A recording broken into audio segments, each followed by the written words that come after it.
This is a series of videos in which Philip Maris interviews Dr. John Ricketts, the author of the book Exceeding the Goal: Adventures in Strategy, Information Technology, Computer Software, Technical Services, and Goldratt's Theory of Constraints.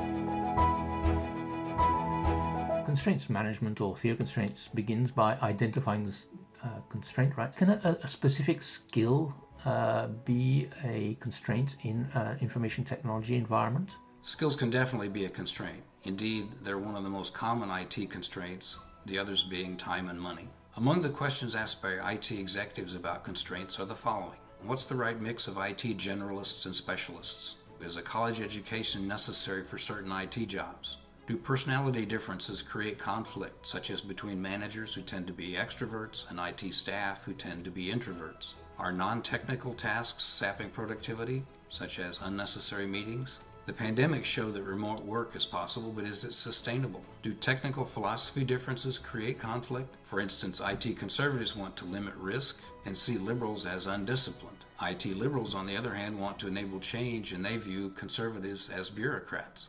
Now, these labels, as I've used them here, do not correlate with political affiliations. They just express attitudes held by people in the IT field, and it's a source of conflict. Finally, let me mention that productivity cannot be measured in code.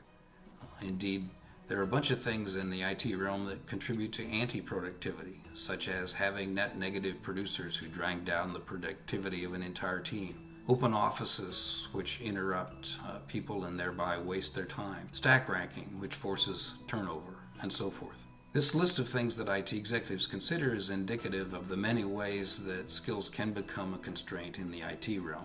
Of course, to be the constraint, skills have to be what restricts ROI and growth, and everything else has to have spare capacity. Thanks very much. So we've got an idea now about skills as potential constraints. Okay.